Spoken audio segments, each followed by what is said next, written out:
Oi, pessoal, tudo bem? Na aula de hoje, a gente vai falar sobre o planejamento e o controle da produção, tá?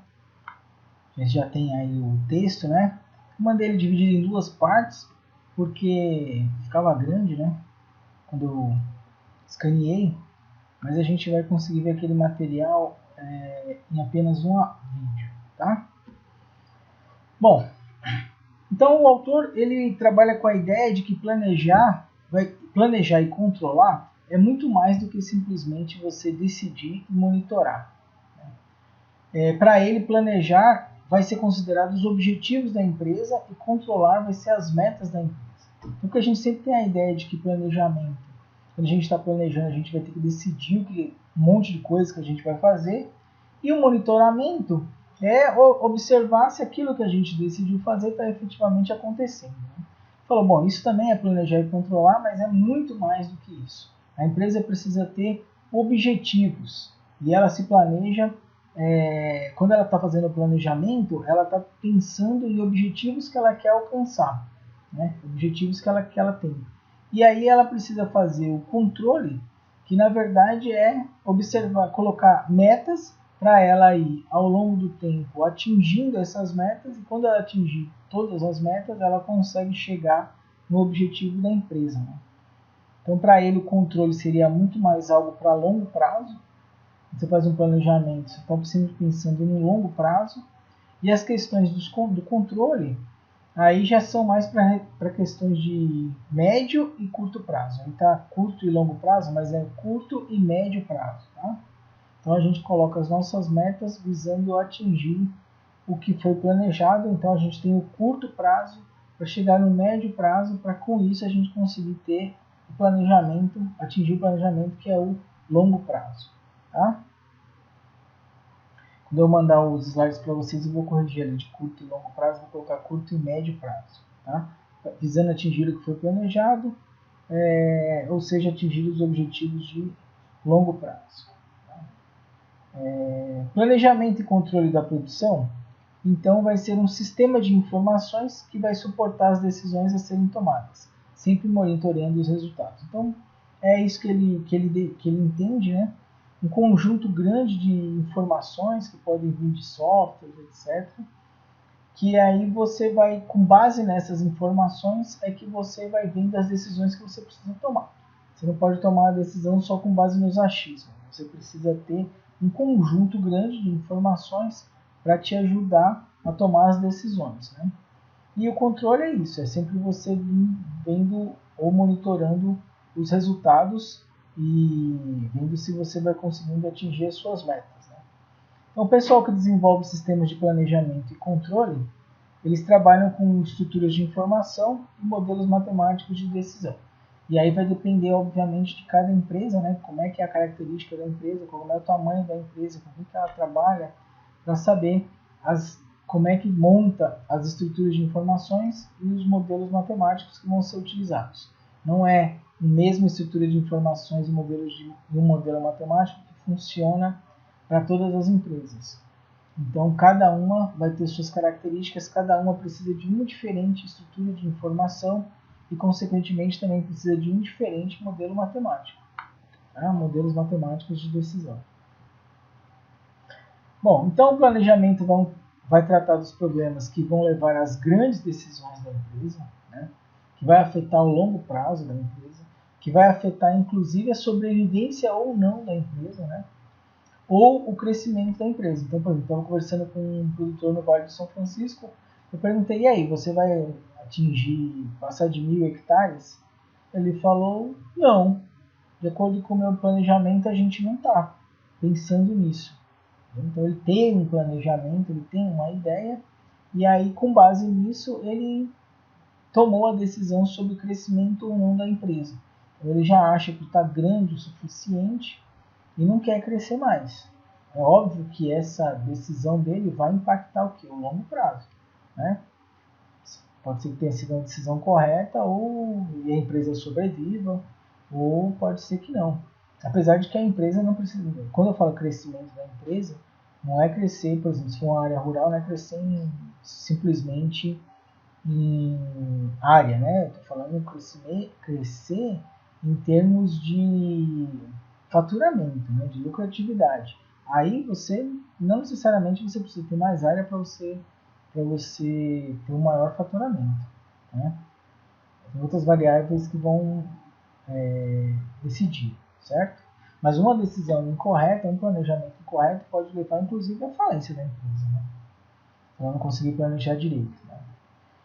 E o controle vai tratar das decisões operacionais de curto ou médio prazo. Então tem uma sequência de coisas que precisam ser decididas imediatamente, que vai afetar o curtíssimo prazo. Se eu não tomar a decisão hoje, semana que vem a empresa trabalha. Isso daí, quem resolve isso não é planejamento, é o controle. Então, exemplos de decisões que precisam de planejamento. Se você vai expandir a empresa ou se não vai. Você também não expande de um dia para o outro, né? Se você vai crescer na forma horizontal, se você vai crescer na forma vertical, né? Se você, além de produtor, vai se tornar atacadista ou varejista, ou se você, além de produtor de leite, você vai produzir carne, manga e uva. Então, tem que ver como é que se vai se dar isso, né? Se novos produtos serão lançados, isso é uma questão importante, sempre é uma questão importante. Se você vai fechar uma unidade, tem uma propriedade que ela simplesmente ela não está sendo produtiva, ela não está sendo lucrativa, né? Acontece isso. Ali você tem, e aí consequentemente você precisa ver se vale a pena manter, se vale a pena você trocar todas as árvores, né? Trocar todas as plantas e assim sucessivamente. Tem que ver se vai continuar, se não vale. Né? Às vezes são pomares muito velhos, precisam ser substituídos, né? Precisa decidir se vai ter uma nova, onde é que você vai comprar, por exemplo, essa nova área. Então tudo isso daí vai depender de planejamento. No médio prazo, né, no nível que a gente chama de nível tático, as decisões estão relacionadas a mão de obra, quanto vai contratar, se não vai contratar, horas extras, quanto é que vai ter o máximo de hora extra, se vai fazer banco de horas ou não, quanto é que a gente vai manter de estoque, qual que é a previsão da demanda, né? E a nossa capacidade de atender essa demanda. E no curto prazo, que é o nível operacional, aí são as decisões do dia a dia. Né? Todo dia você tem que tomar decisões, certo? Que vão impactar o imediato. Então isso daí é a operacionalização de todo o processo. É o curto prazo. Bom, nas tipologias dos sistemas de produção, lá ele coloca que uma forma de classificar as empresas é dividindo em dois tipos.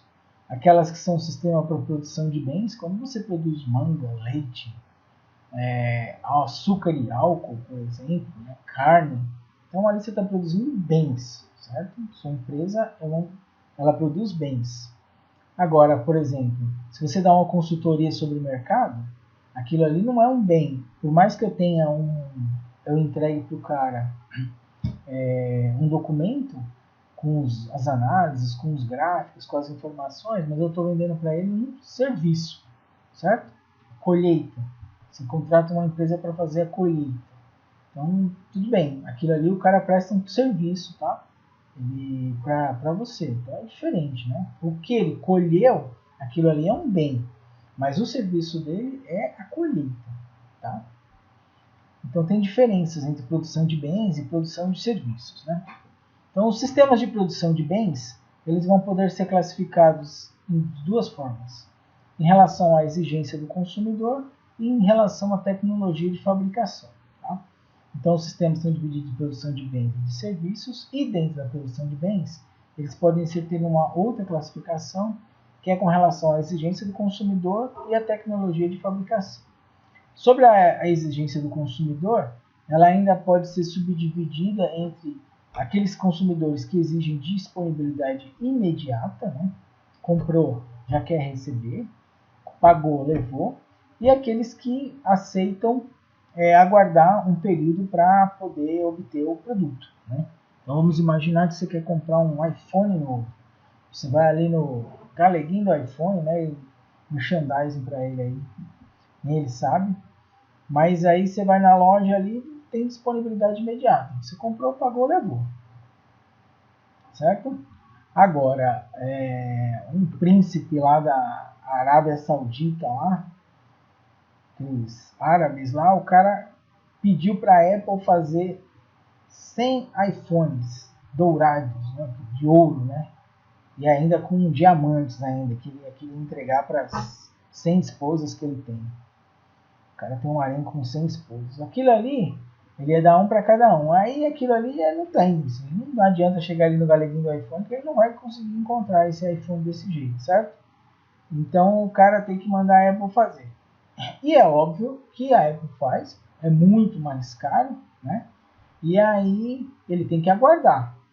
E aí depois que ela fabricar, ele vai receber, certo? Demora mais, tá? Então, é um produto que o cara aceita aguardar para obter.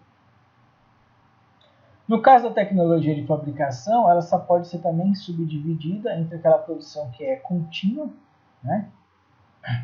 E a produção que é intermitente, né?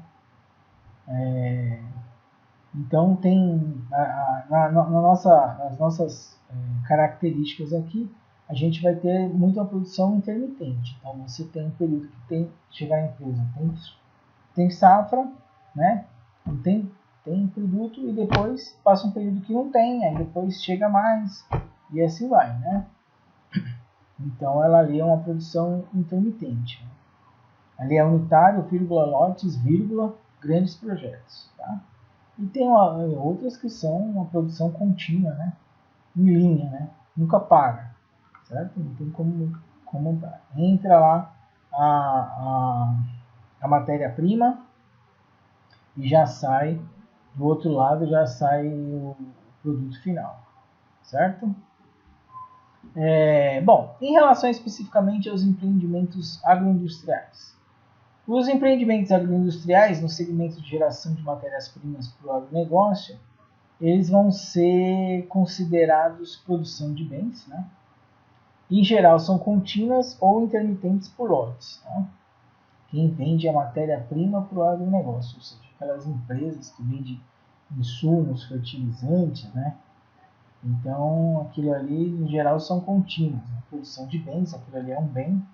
Um trator, por exemplo, é um bem, né? Mas eles também eles produzem, às vezes, trator já é um caso que já é uma produção de bens, mas tem os lotes, né? Mas sai uma primeira quantidade.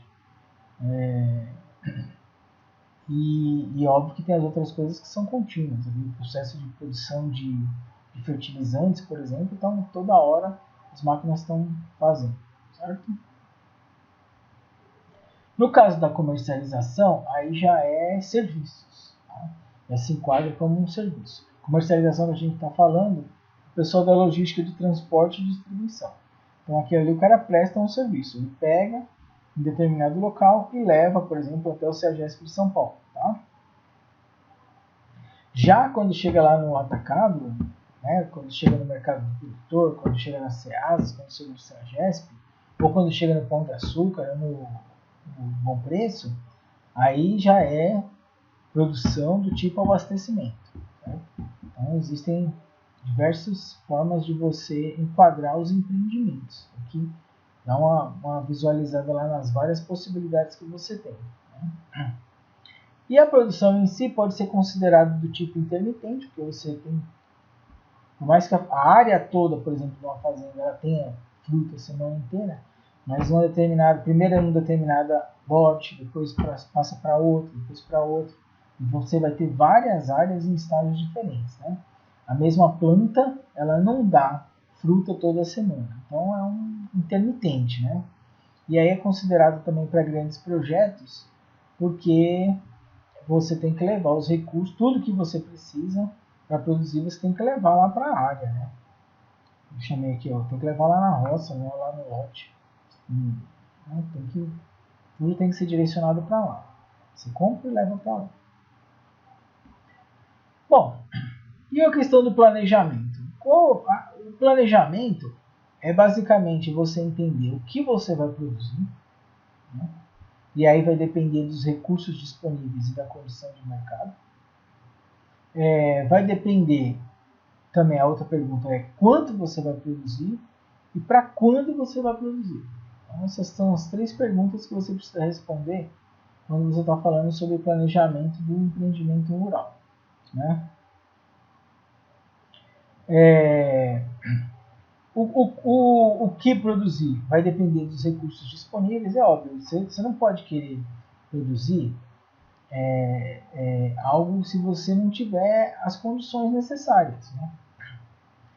Entendeu? Então, tem coisas que a gente não consegue produzir aqui no Vale do São Francisco, por quê? Porque precisa de frio. E tudo que a gente não tem aqui é frio, né? Então, não é possível. Vamos imaginar que tem locais que eles querem produzir de forma irrigada, mas não tem água, né? E aí, quando não tem água? Aí como é que você vai conseguir produzir? Tem muitos pomares no Nordeste, em áreas de produção, que eles sobrevivem de barragens, né? Ou até de poços que eles cavam. Mas aquelas águas ali, se você demora muito tempo sem chover, aquilo ali acaba também. E aí muitos pomares morreram. Então o que você vai produzir depende dos recursos que estão disponíveis. E é óbvio que vai depender das condições de mercado. Você vai produzir algo que o mercado já está abarrotado, vale a pena? Não vale a pena, né? Tem que fazer uma análise do mercado para você ver as condições e tentar procurar aquilo que vale a pena. Hoje eu vi mesmo umas fotos de uma pessoa que está produzindo o quê? Aquela frutinha rambutan, né? Então, aquilo ali, quantos aqui no Vale do São Francisco produzem? Pouquíssimo, né? Nem sei se outras pessoas produzem. Então, quer dizer, ele tem um mercado muito grande para ele, né? Enquanto todo mundo aí produz manga, goiaba, cerola, um tempo desse aí, era tanta gente produzindo que não valeu mais a pena. O pessoal mandou arrancar. Então, tem que tomar cuidado com o que vai produzir. Quanto você vai produzir? Tem que olhar a sua demanda, né? Precisa fazer uma análise de demanda. Não é isso? Para quem você vai vender? Quanto que essa pessoa está disposta a comprar? Precisa dar uma olhada no gráfico dos preços, para saber se eles estão caindo, ou seja, tem muita oferta. Para você saber, né, quanto é que você vai produzir. E quando você vai produzir também é uma questão fundamental, porque se você for produzir justamente na semana que tiver muita gente produzindo, vai acontecer o que? Os preços caem e você pode ter um prejuízo, né, de vez de ter lucro. É isso?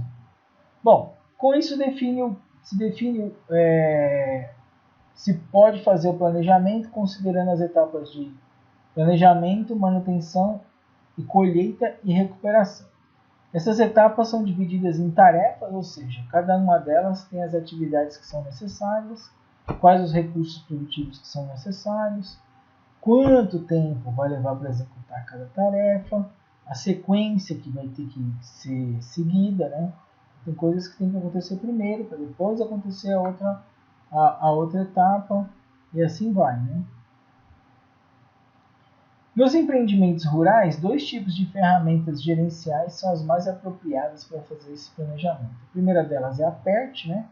E a segunda é a CPM. A PERT, que é a avaliação de programa e técnica de revisão, e o CPM, que é o método do caminho crítico, tá? Então, no PERT, o planejamento é feito com apoio de gráficos, construídos com base em uma série de ações, né, ordenadas, né, que vão representar os fluxos do trabalho necessário para que você consiga atingir um determinado objetivo. Tá? Então, para construir essa rede PERT, é preciso definir essa sequência de eventos. Tá? O evento aqui entenda como momentos ao longo do tempo. Então você tem um momento inicial, até o momento final, você vai ter um conjunto de momentos ao longo do tempo. E aí você precisa definir também, em cada evento, né, em cada momento do tempo, as atividades que tem que acontecer. Né? E que sigam o princípio da dependência, ou seja, você não pode começar uma coisa sem que a antecessora seja concluída, certo? Você não pode podar uma planta até que a colheita acabe, certo? Você não pode colher enquanto a fruta não estiver no ponto ideal. E assim sucessivamente. Então tem umas coisas que tem que acontecer primeiro. Né? Então, você só pode selecionar as frutas depois que ela passar por um processo dentro do packing, né? E dentro do packing quando ela chega, ela vai primeiro para um lugar, depois para outro, e assim sucessivamente, né? Então existem 3 formas possíveis para estabelecer as ações de relações. Primeiro é o processo progressivo, que justamente você vai vendo, ó, aqui tem um início, aí depois você vai, qual que é a próxima atividade depois? Tem um objetivo final que você quer atingir, né? E aí então você precisa ir vendo as etapas na sequência. Você pode também, aí é progressivo, você também pode ver o processo reverso. Ó, eu quero produzir uva. Vocês já estão sem saco de falar só de manga e uva, mas você quer produzir qualquer coisa. E aí tá, antes de produzir o que é que precisa? Precisa passar pelo packing, né? Que é a fruta embalada, né? Pronta para ser comercializada. Bom, antes ela tem que passar pelo packing. E para passar pelo packing, antes ela precisa passar dentro do packing pelas etapas tais e tais. E antes de chegar no packing, bom, aí tem lá a área de produção. Tem que colher, tá? E antes da colheita, bom, antes da colheita tem que fazer tal coisa. E assim vai, aí você vai para trás, né? O processo reverso, tá? E também tem o processo de refinamento sucessivos, que basicamente é quando você vai montar a rede, né? E aí você vai tendo cada atividade dessa, só que cada atividade dessa você tenta fazer uma subdivisão dela, né? Para ver, às vezes ela forma inclusive uma outra rede paralela, né? Só que essa rede tem que acabar antes da próxima etapa, né? Daquilo que você vinha já montado. Não é isso. Processo progressivo, você tem um evento início e vai vendo as atividades que vão sucedendo, né? Seguindo o que a gente chama da lógica natural do encadeamento. No reverso, aí você vai de trás para frente, certo? Muito bem. Aqui está um exemplo de uma rede PERT. Então você tem o início, é o 1, e o objetivo final, que é o 7, certo? E aí você vai vendo que tem aí os círculos, né? São os eventos, né? Evento 1, 2, 3, 4, 5, 6 e 7. As atividades estão mostradas nas letras. Então você tem aí G atividades, né? G, H atividades, né? E até o objetivo final, tem escrito erradinho aqui, e ainda tem o tempo que cada atividade pode durar. Então a atividade pode durar 10 minutos ou 10 horas, 6 minutos ou 6 horas, né? Vai depender aqui do tempo. Acho que o tempo aqui está considerando em horas. Né? Então você tem todo esse tempo para acontecer até o objetivo final. Né? Só esse tem o objetivo final. Então do início aqui já tem um processo aqui em cima do foi para o 3, né? O 4 não pode acontecer sem que o 3 aconteça. Tá? E o 5 não pode acontecer sem que o 2 e o 4 aconteçam. O 7 só vai acontecer depois do que os quinto e o sexto aconteçam. Então, é isso. O C, né, só vai acontecer depois que o B e o H acontecer. Não é isso. Bom, tendo a informação de quanto tempo você precisa para executar cada atividade, você também pode definir o prazo máximo de conclusão, né? Sabe aqui quanto tempo é cada uma dessas. Aí você vai no somatório, somatório você vê o prazo máximo de conclusão. Se for conhecido o prazo final para se alcançar um objetivo, então você tem condições de ver o prazo máximo de início de cada atividade. Se você sabe quanto cada atividade gasta de tempo, né? E o caminho crítico vai ser justamente esse percurso que vai do evento inicial até o final, cujo somatório das durações apresente o maior valor. Então isso aí é o crítico. Na verdade ele é crítico por quê? Porque ali não pode dar bronca, pode ter atraso. Se o percurso crítico atrasar, então significa que você não vai conseguir atingir o objetivo final naquele prazo. Aquele exercício que a gente faz no último da prova. Né? Então o cara queria na semana tal a fruta lá no Reino Unido. Então é óbvio que tem um caminho crítico. Se alguma coisa ali falhar, o cara não vai conseguir chegar com a fruta naquelas semanas. Se ele não conseguir chegar com a fruta naquelas semanas, basicamente ele perdeu o cliente, né? Então precisa ter também, esse daí é aquele que não pode atrasar, é justamente o caminho crítico. Tá? Aqui a composição do sistema agroindustrial, né?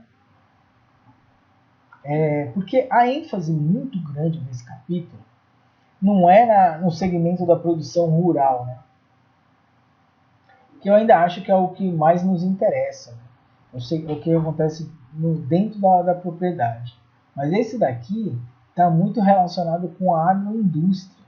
Esse capítulo está muito relacionado com a agroindústria. Porque aqui na nossa região, basicamente você tem o segmento de produção rural, a produção da matéria-prima. Né?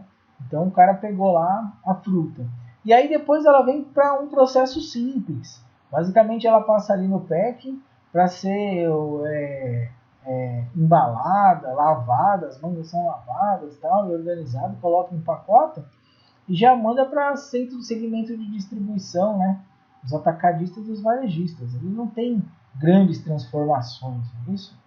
Então não é como, por exemplo, o setor de frangos. Então, o setor de frangos você recebe primeiro o frango como um todo. Aí depois ele passa pela primeira transformação, né?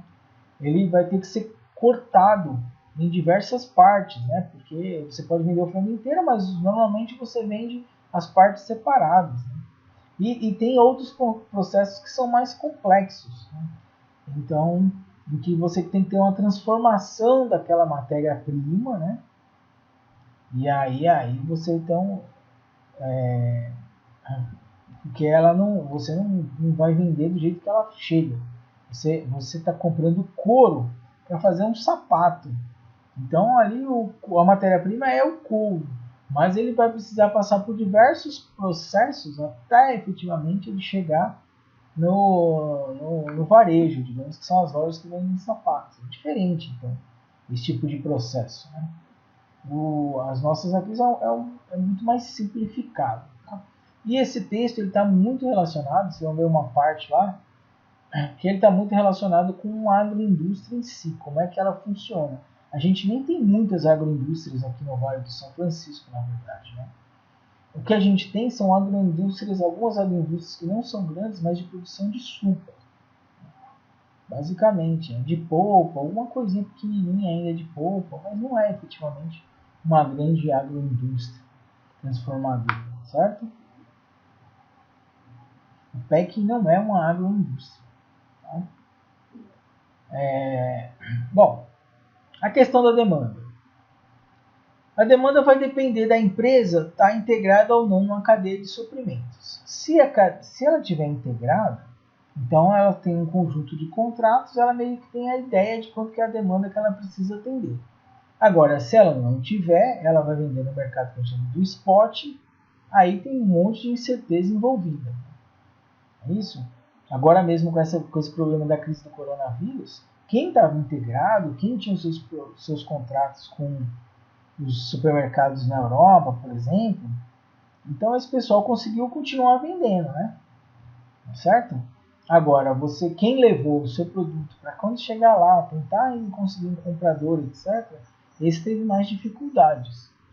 Esses tiveram mais dificuldades. Então, a demanda é muito incerta quando você não está integrado. Né? Bom, agora a demanda, ela precisa é importante você fazer umas estimações, né? Como é que é a sua curva de demanda, tá? Para fazer a estimação de demanda, quem faz a estimação de demanda ou é um estatístico ou é um economista, econometrista, né? É o economista com formação também em estatística. Né? E aí esse pessoal é treinado.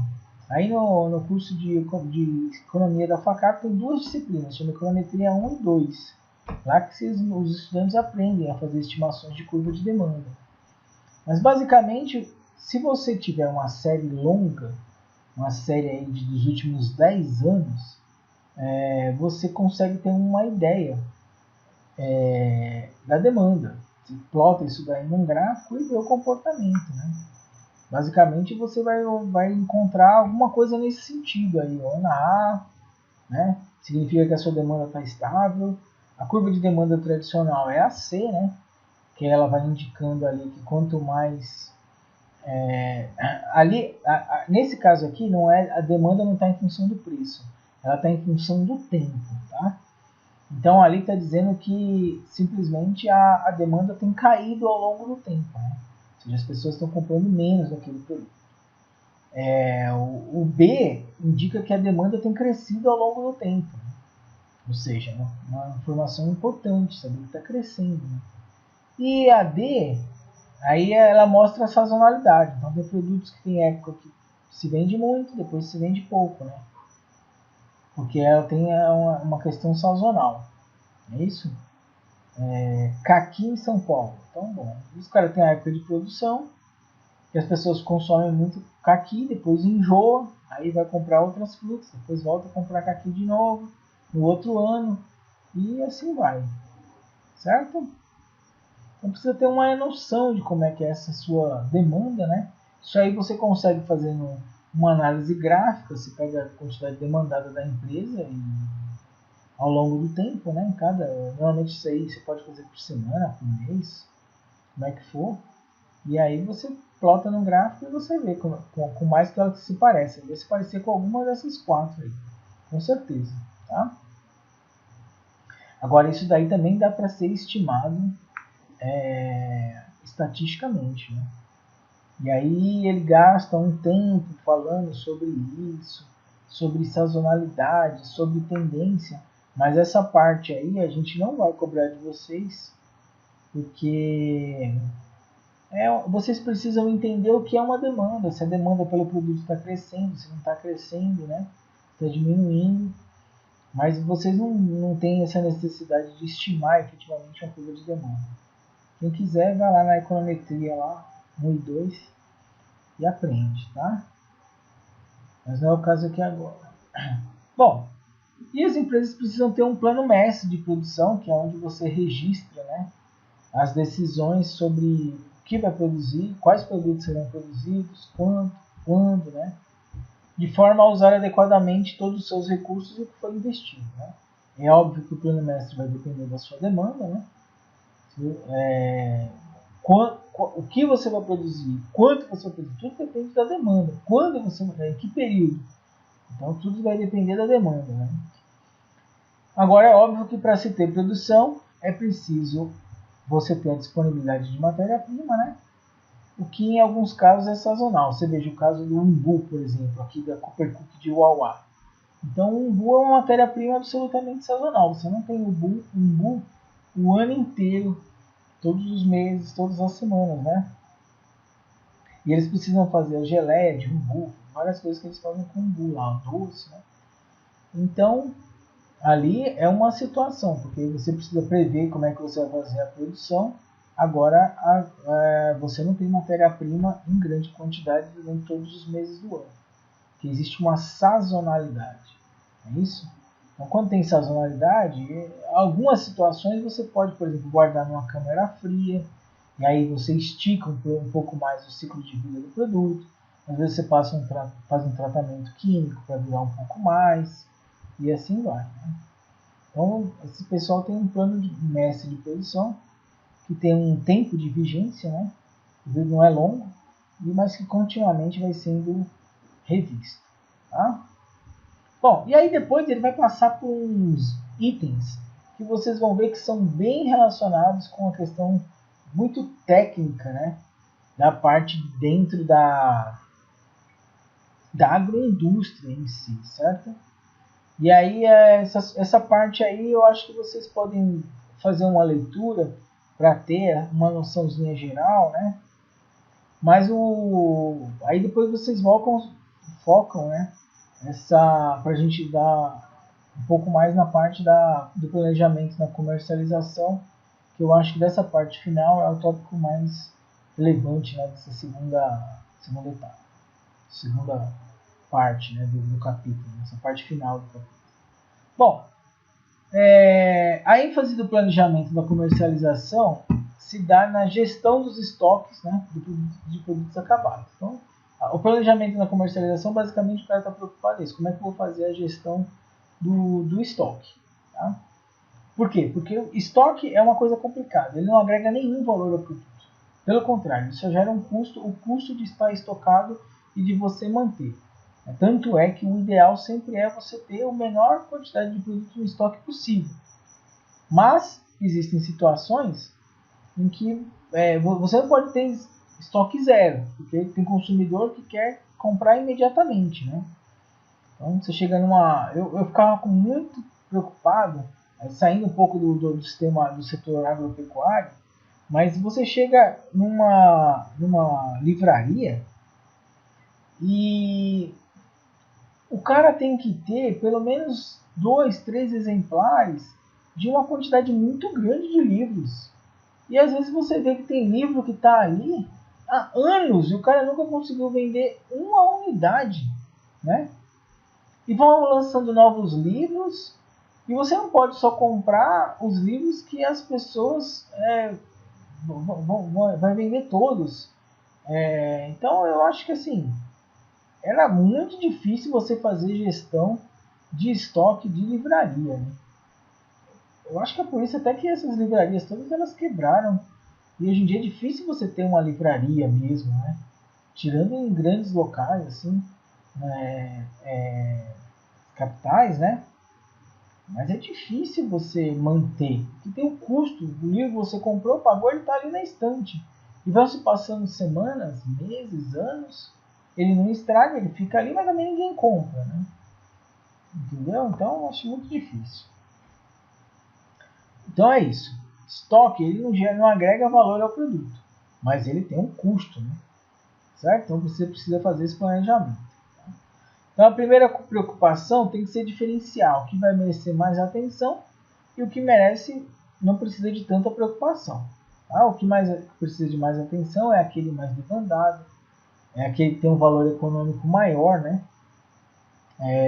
Esse daí é uma possibilidade. Você pegar e fazer com base no valor econômico, né? É uma possibilidade. E aí é onde ele entra lá na curva ABC, né? Então, ele chama de curva ABC com critério único, porque o único critério utilizado é o valor econômico, tá? E aí ele monta essa curva ABC aí, ó. Tem aqui o A, o Bzinho, o Czinho, né? E aí o percentual do valor acumulado, né? Chegando aqui até 100%, né? E aqui vão ter os itens que ficam estocados. Então o item G e o item B, eles estão aqui, ó, na parte A. Tá? São os itens de maior impacto econômico. Os dois aqui, eles chegam a 60% do valor econômico acumulado. O item J, D, aqui H, ele vai ter aqui 60 para, vamos imaginar aqui uns 90, então ele vai ter uns 30% aqui mais ou menos de valor, né? Quando acumula tudo vai para uns 90. E aí você vai ter outros itens aqui que eles representam mais ou menos 5 a 10%, né? Que é o E, o C, o D, o I. Então esses daqui são de baixo impacto, né, econômico. Aqui impacto médio, aqui de grande impacto. Então é o A, B, C. Como é que ele montou essa curva? Ele montou essa curva com base nessa tabela, né? Aqui já está ordenada pelo valor de ordem decrescente de valor, né? Então o maior valor é o item 7, né? Que ele é 70 mil, a demanda anual é 7 mil, o valor 10 vezes 70, 10 vezes 7, 70 mil. Então, ele representa de 169.600, ele representa quase 41,5%. Você obtém esse 41,27 dividindo os 70 pelos 169 e multiplicando por 100. Então ele é o mais demandado. O segundo mais demandado é esse daqui. Só que o preço dele é mais baixo. Então o que acontece? Ele na curva A, B, C, ele não entra no A.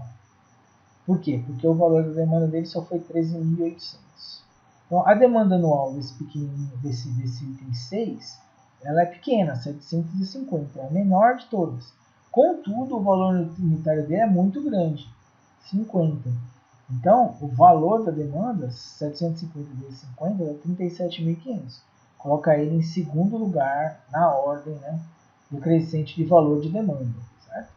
E assim vai até o último, que é o produto 1, que ele vai ter ali 2.000 de demanda e só custa 50 centavos. Então, o valor da demanda é 1.000. Então, ele ficou em 10º lugar. Então, aqui, ó, acumulado, ficou 63,38% do item A, da curva A. Aí